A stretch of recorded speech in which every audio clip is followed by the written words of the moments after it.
अब हम इसी चैप्टर में एक और टॉपिक भी देख लेते हैं। वो टॉपिक है यूनिफॉर्म सर्कुलर मोशन का।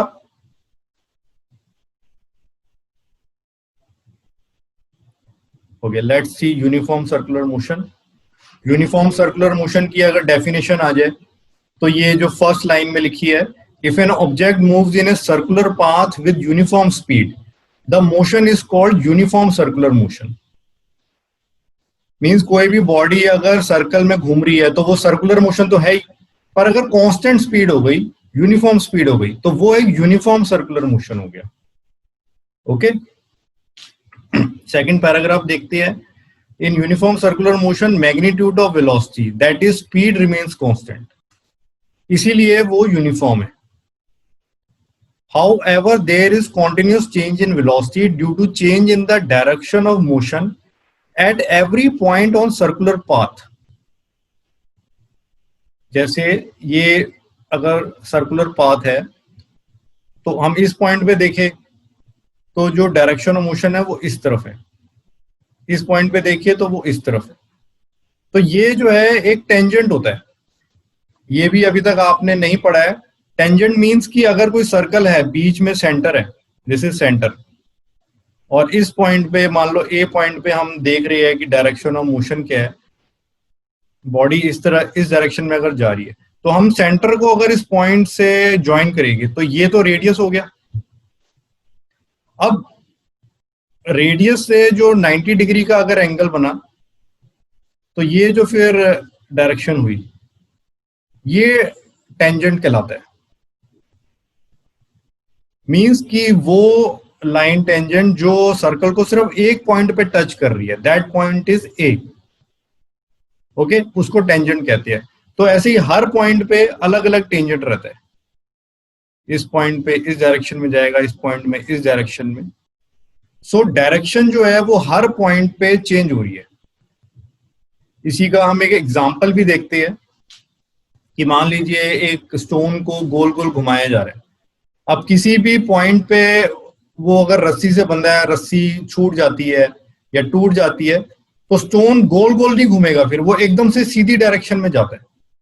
तो वो इसी तरीके से जाता है कि जिस पॉइंट पे भी स्टोन की रस्सी टूटी तो उस पॉइंट पे जो टेंजेंट जिस डायरेक्शन में पॉइंट कर रहा है उस डायरेक्शन में स्ट्रेट में वो स्टोन चला जाता है।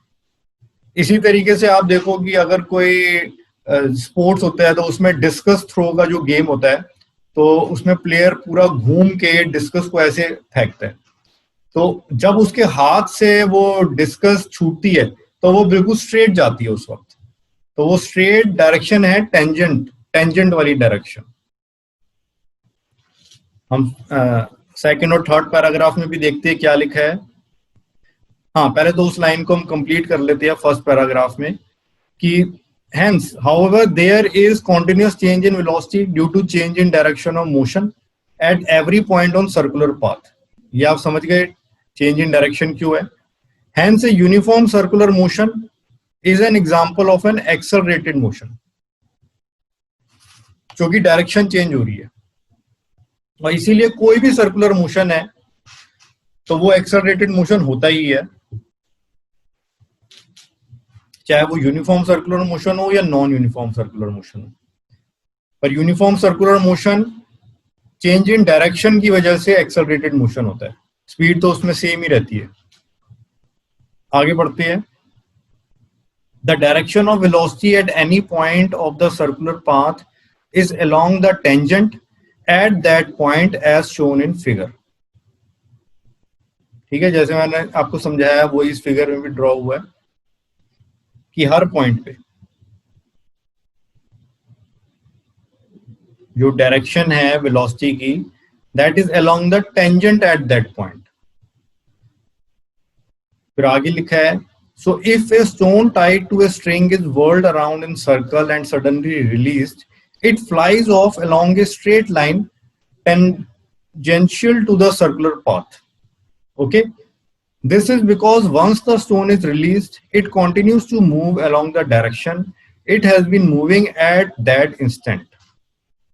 Similarly, an athlete throws a discus in a sports meet by rotating his her own body and then releasing the discus. ये अभी मैंने आपको समझाया। अच्छा, फिर हम कुछ एग्जांपल्स देख लेते हैं यूनिफॉर्म सर्कुलर मोशन के। Uniform circular motion means constant speed से मूवमेंट हो रही है। जो ऊपर वाला था तो उसमें जरूरी नहीं है कि कांस्टेंट स्पीड हो, जिसमें डिस्कस वाला है या स्टोन को घुमा रही है। पर ये जो एग्जांपल्स है ये यूनिफॉर्म सर्कुलर मोशन के। पहला, motion of moon around earth. Okay, क्योंकि मून एक कांस्टेंट स्पीड से ही मूव कर रहा है, so that is uniform circular motion. Second हम कह सकते हैं cyclist moving on circular track at constant speed. Third is motion of A satellite around its planet. कोई भी सैटेलाइट, जैसे मून तो एक सैटेलाइट है ही अर्थ की, पर ऐसे ही जो भी प्लैनेट है, जुपिटर की काफी सैटेलाइट्स है, नेचुरल सैटेलाइट्स, सैटर्न की भी सैटेलाइट्स है, तो उन सब सैटेलाइट्स का motion around the planet is also uniform circular motion.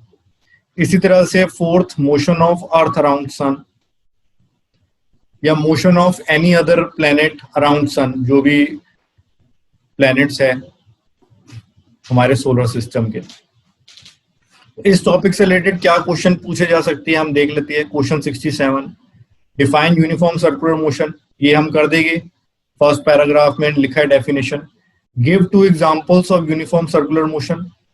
तो ये जो 4 एग्जांपल्स लिखी है इनमें से कोई भी 2 दे सकते हैं। Question 68, is uniform circular motion and accelerated motion? Yes. Why और व्हाई नॉट? तो इसका आंसर सेकंड पैराग्राफ में लिखा है जो मैंने आपको समझाया। सेकंड लाइन देखते हैं, there is continuous change in velocity due to change in direction of motion at every point on circular path. Due to this reason, a uniform circular motion is an accelerated motion. Okay?